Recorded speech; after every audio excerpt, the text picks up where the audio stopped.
Hey everyone, this is Chris and Sandy with the Chris and Sandy Show, where we get up close and personal, some amazing guests throughout the entertainment industry. And today, like I say on every episode, we got a great one. In fact, we have someone coming back. Who do we have? Yes, a returning guest. We have Auti. She is an 18-year-old youth ambassador for mental health and a singer, songwriter, pop artist signed under Pivotal Records. Auti is hoping to spread awareness for mental health and suicide prevention with her music. And we're excited to have her on the show, and we're going to talk about all that and some more. So welcome to the show. Welcome. Well, thank you for having me. I'm excited. Well, I should say welcome back. Yes, welcome back. So, you came on in 2020. So update us. Tell us what's happened since.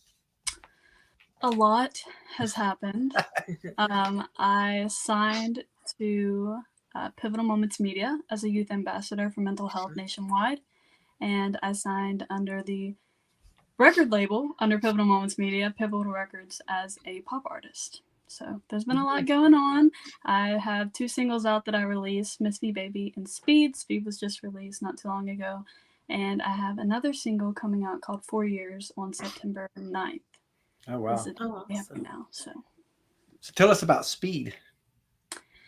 Speed it's like a fun, like, poppy song. It was very Ariana Grande influenced.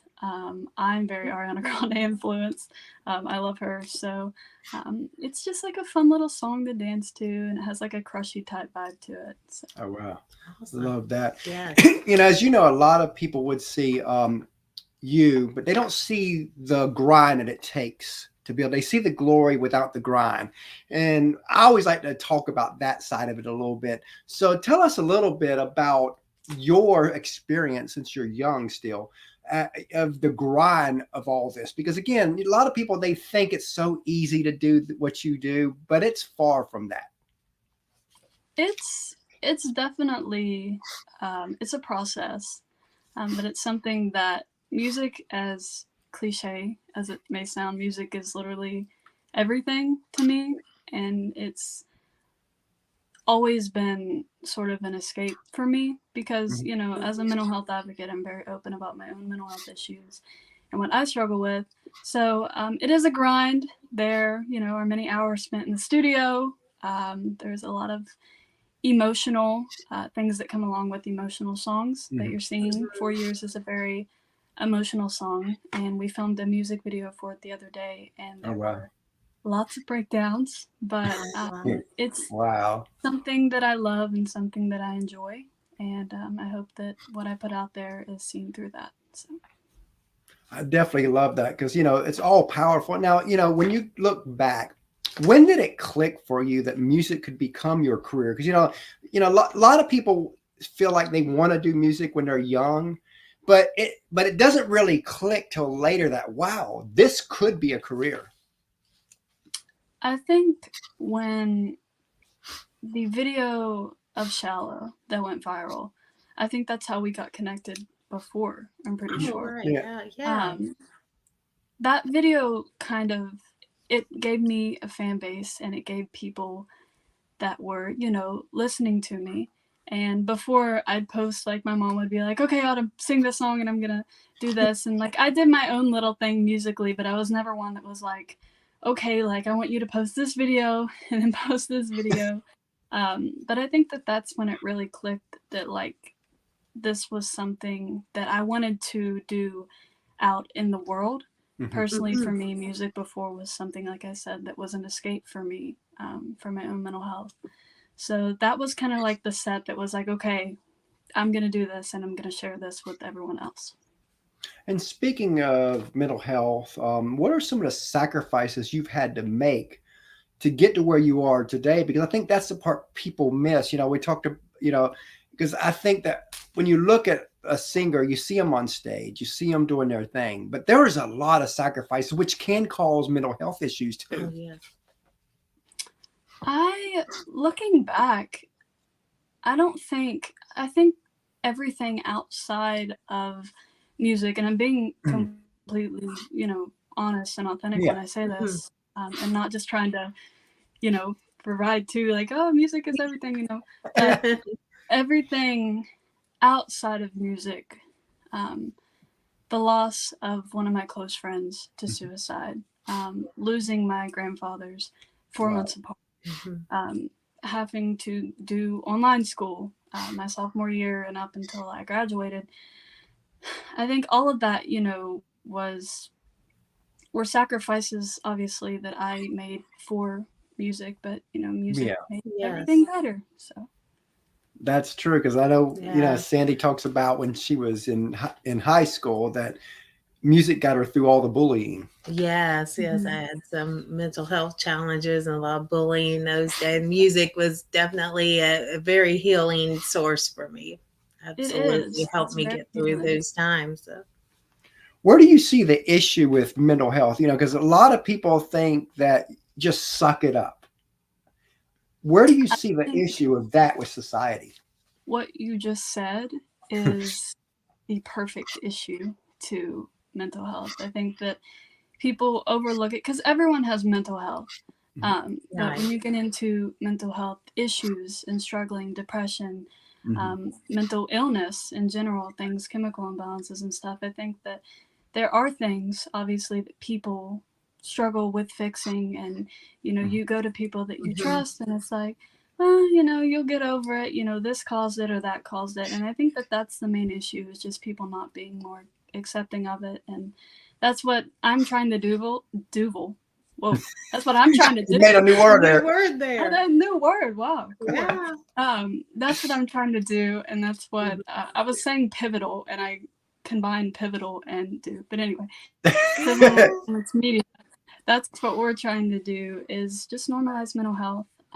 They work with artists like me, and they work with major sports teams, and they're just kind of like, those are casual things. People listen to music, people watch baseball and football, and they're just normalizing that into everyday life. That's like the other day I posted on Facebook about quit downplaying other people's experience just because you may have had a worse experience. Yeah. Because everybody's different. I mean, how each of us handle is different. Right. Exactly. Yeah.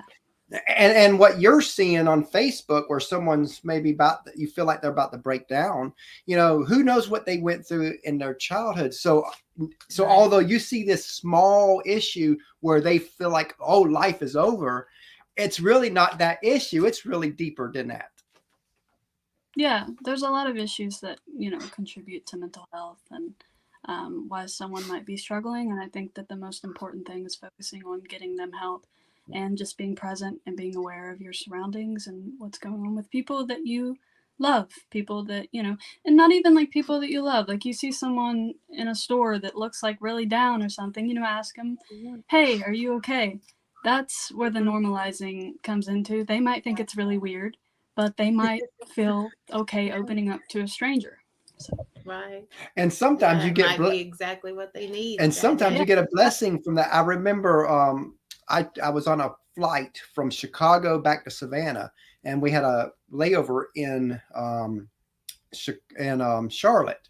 And I remember we had to stay in the air longer than we're supposed to. So of course, all of us on that flight was going to miss the next flight. And apparently, I guess a lot of people from that flight was going to Savannah too, because people were mad and all this. But it's the thing. Would you rather crash or stay in the air long enough?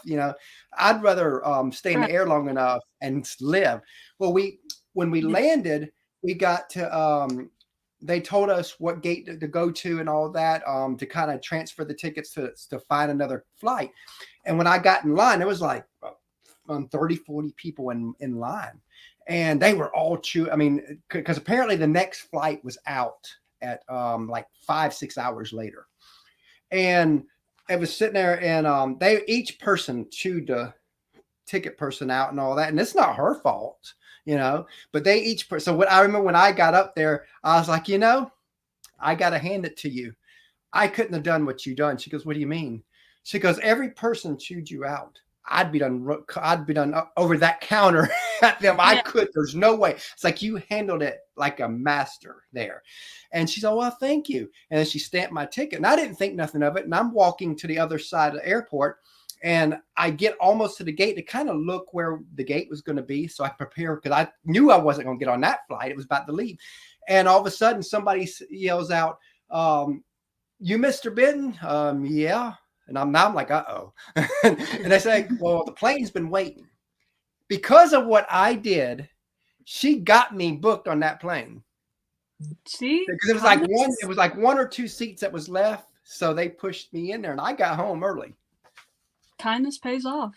It does, for sure. And of course I wasn't expecting that. It was one of them incidents where, wow, these people are taking this out on her when it was the thunderstorm that caused all this. Yeah, I think we just need more patience overall. Absolutely. And like I said, just more understanding. And, just in everyday life, I think we need to, just be more accepting and just more understanding, just more patience. Just go with the flow a little bit, Just be more kind. I mean, if everybody could just be kind, even if you don't agree with them, just be kind anyway. And I think we'd have a whole better society. Yes. For sure. So, what are some, when you look back on your career so far, what are some highlight moments for you?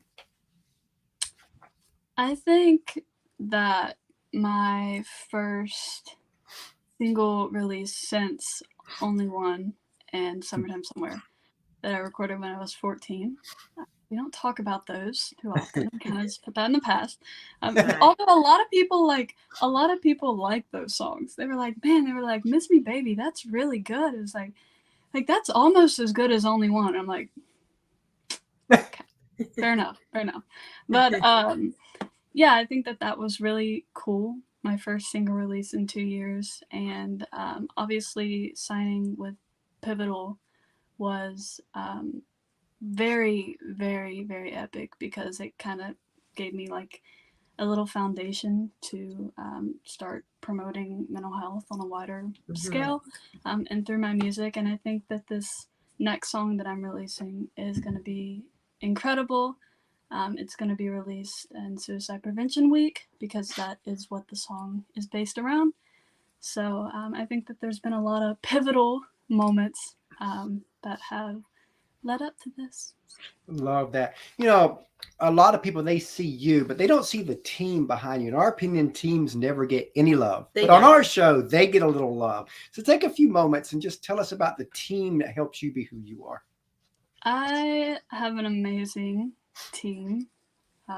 They are tremendous with helping me on the work side, but also just on the personal side. They check up on me often, and I couldn't ask for better people to be around. They're just great. Speaking of teams, we have a third co-host, our little boy, 10-year-old that we bring on, as you know. 10 now. He's 10 now. He was 8. And back then he asked one question, but now he asked 3. So Sandy's going to go get him. Wow. So Pressure. while we're waiting for him, what's kind of next for you?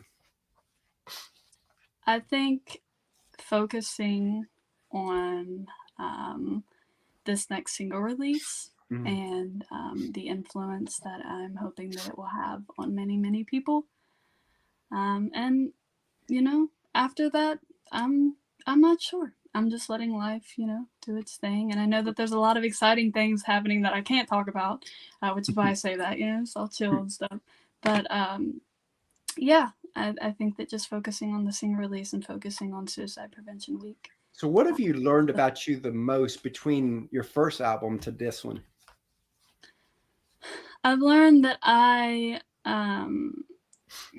had a lot more creative freedom with my last 2 singles that I released. I worked with an amazing producer, Jason Roy, at Building 429, and he let me have a lot of creative freedom with that. Wow. And I just took him the songs with most of the lyrics written, and he made amazing tracks. So I think that, learning that I am more creative than my first couple singles that I put out there. Awesome. Hi, Auti. So what's your favorite food? My favorite food? I like Mexican food. That's my favorite. Because what's yours? Mine is pizza. Pizza? That's a good one too. I've really been into pizza recently, actually. So yeah, I get He would eat it all day if we gave it to him, wouldn't you? Oh, yeah. Okay, so what's your TV show? I have been watching Friends recently. I mean, I've That's always good watched one. like Friends, like I've always known of it, but I recently discovered it on HBO Max, so that's like been my thing recently. Because what's yours? Mine is SpongeBob. SpongeBob? Oh my god, I love SpongeBob. I think that's And they still got new ones that come out. That's crazy how old Yeah. that thing is. that is. I think the older episodes are those are the best. Though. Okay, so what's your movie? My favorite movie, World War Z. Ooh. Because what's yours? Mine is the Minions. Minions? I haven't watched that one. They have a new one out, don't they? Yeah, we Mhm. just saw it at the theater. Him and Caitlin, and it was both of their first time going to a movie theater. Oh, great. He finally got to the point where he could probably make it in the theater, and then COVID happens. So of course, and then and now that everything's getting back to pretty much normal, we was like, you know what, the Minions 2 come out, and I was like, you know what, let's just do it. Caitlin was 3. Well, like that'll probably be the movie that she could make it there, and she did. Yeah, she loves the Minions. That's great. I'll have to watch it sometime. I haven't seen it. That's a good one. Bye, thanks. Bye. Thanks for the questions, man. Those are like the most pressured questions yet. Yeah, he loves being. In fact, next year he's planning on launching his own little podcast. Really? That's great. So hopefully we can build that up for him. Oh, yes. Great. So if you could co-write with any artist, dead or alive, who would it be? Oh, I pronounce his name wrong all the time, but Hozier? Okay. Yeah, I know who you're talking about. Yeah. Take Me to Church. That song. Yeah, I love Ah. that song. Yeah, great song. He's an incredible songwriter. Mhm. It's so good. So what's a song you've heard that you wish you wrote outside of that one? I didn't want to make it easy because you'd have probably said that. So I was like, Honestly, Future Days by Pearl Jam. That's like one of my favorite songs ever. I love that song so much. So that one. now, back in 2015, we got to interview Kelsey Ballerini before she was Kelsey. Yeah. So, and one of the questions I asked her that I asked every guest is where you want to be in 5 years. And I always like to tell this story because the answer she gave us back then is the life she's living now. I mean, she knew where she was going and nobody was stopping her. Knowing that, where do you want to be in 5 years? Well, I will be 23. So hopefully I will be on an arena tour somewhere, singing my songs, but also, promoting mental health and mental wellness along with that. Love that. Now let's look further down the road, say 15 years down the road, and your success on a grand scale. Whatever that looks like for you, you're there. What do you hope along that journey you never forget? Ooh, these are the loaded questions. I hope that I never forget where I started, and the personal connection that I have had with my fans and talking about, their mental health. I hope that I always have that connection with my supporters. And what are some things that inspire you? My dog. Okay, this is like, that might be a weird answer, but my dog, Clementine, I post about her all the time. And some of my favorite artists inspire me, like Ariana Grande, and I listen to this group called TXT. They're really great, and I think that my own personal life experiences inspire me, especially in my songwriting. Yeah. So if you could ask one question to Ariana Grande, what would that be? Oof. How is she so good? Was she just born with that? Amazing. How do I get that? How do I achieve that? Love that. Yeah, love it. What would you like for your legacy to be in music? What would you like to be known and remembered for? I want to be known as someone who helped people with mental health awareness and suicide prevention and awareness. Love it. Love it. And if you could say anything to your fans and followers, what would you want to tell them? Thank you so much for supporting me all these years. I really, really do truly appreciate it. And be looking out for my next single release, 4 years, on September 9th. Love that. Awesome. So as we close out here, I got one last question.